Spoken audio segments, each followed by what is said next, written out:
In focus, Republican Senator Lindsey Graham of the great state of South Carolina, ranking member of the Senate Judiciary Committee. Great to have you in focus today. Thank you. So you just heard the White House press secretary. Is she being completely transparent, truthful when she says, we never comment on anything like this?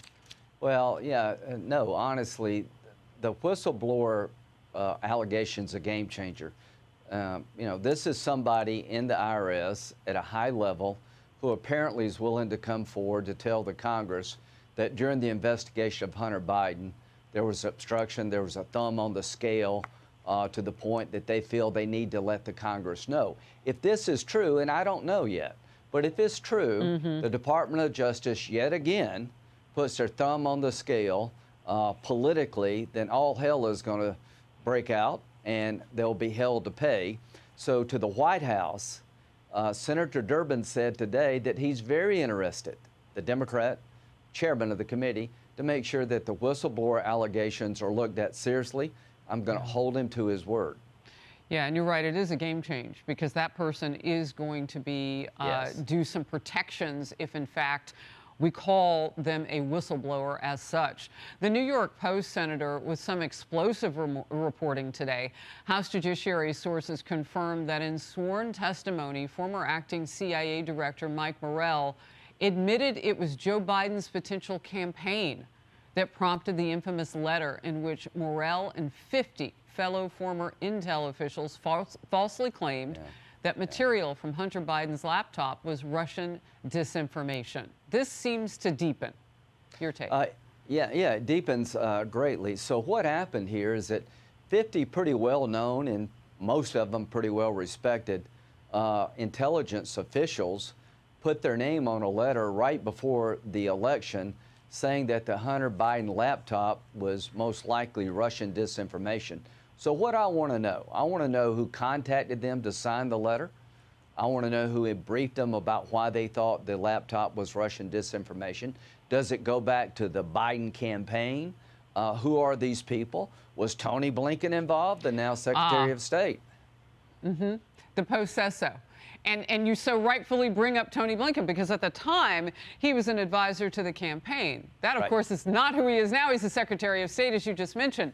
So was he the one who urgently phoned Morell in October 2020 to suggest the laptop was a Russian plant?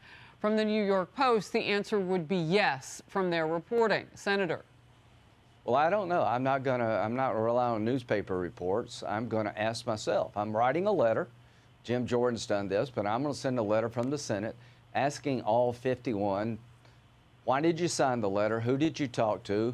What information were you given and by whom to make you sign this letter? Because I think it did affect the election.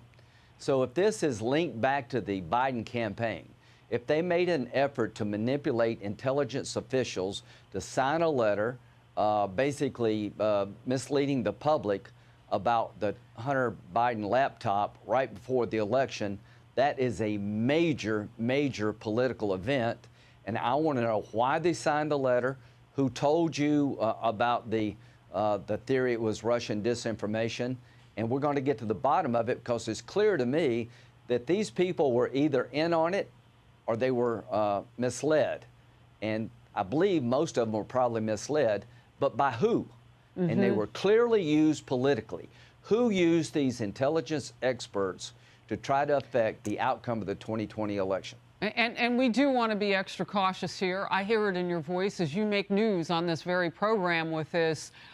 Would it go all the way up to the presidency is the big question, and we don't know the answer to that. What's at stake?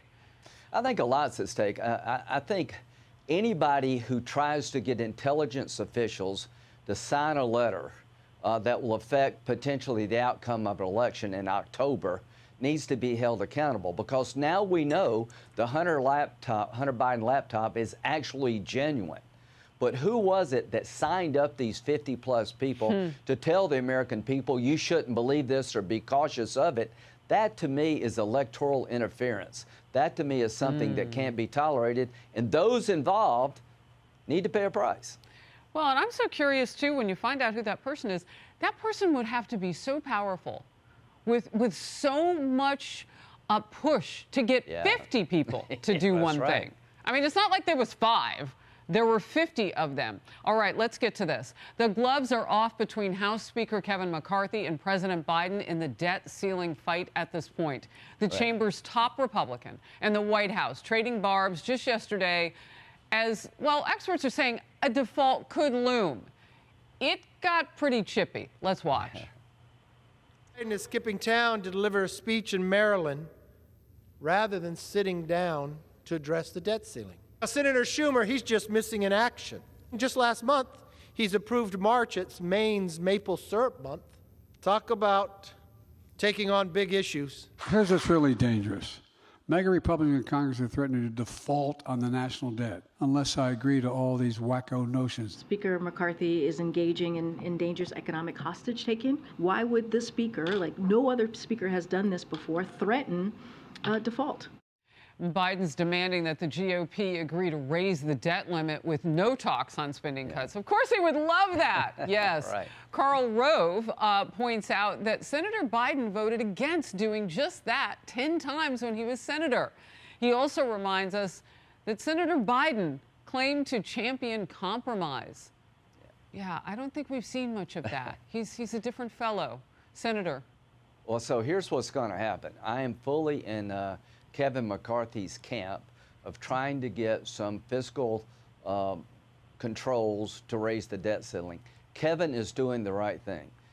I bet you if you go back and look when the president was of one party and a Congress was of the other party, you never raised the debt ceiling without getting some compromise. So when President Biden says that it's normal to have a clean debt ceiling increase, that's not true. What's normal is for the parties to work together to raise the debt ceiling. And I promise you this, I hope Kevin can pass something in the House. I think he's doing a great job. There will be no debt ceiling increase with 60 votes in the Senate that will be clean. You know, I tend to vote for bipartisan deals, but I will not vote to increase the debt ceiling unless we address some of the factors leading to this enormous debt. So at the end of the day, we're going to get an outcome here. Let it start in the House, but I want to let you know right now, I don't see 10 Republicans who are going to sit down with the Democrats and raise the debt ceiling without addressing some issues around the debt itself. Well, I got to tell you, Senator, and you already know this, you know when you make news, it has been House Speaker Kevin McCarthy out there walking on his own, and Democrats have painted him as somebody who's willing to do, anything just to let default. And what you're saying now is no.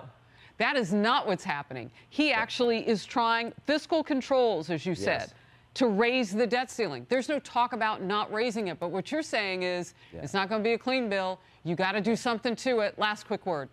Yeah, well, what Kevin's doing is what everybody has done in his position in the past, including Biden, including Pelosi. So I want you to understand that what Kevin McCarthy is doing is not unusual. It is actually normal, and it needs to be done. I'm standing with Kevin, and when the House acts and whatever comes over to the Senate, we're not going to raise the debt ceiling without getting some debt reforms in the ceiling in the Senate with my vote. And I don't think there are 10 Republicans who would work with Schumer to raise the debt ceiling without addressing the fundamentals of the debt itself. That's a very reasonable position to take. Yeah, and historically, as you say, that it's more than reasonable. There's precedent for it. I'm standing with Kevin. News of the day. Senator Graham, always great to have you in focus. Thank you for getting us started. Thank you. Hey everyone, I'm Emily Campagno. Catch me and my co-hosts Harris Faulkner and Kaylee McEnany on Outnumbered every weekday at 12 p.m. Eastern, or set your DVR. Also, don't forget to subscribe to the Fox News YouTube page for daily highlights.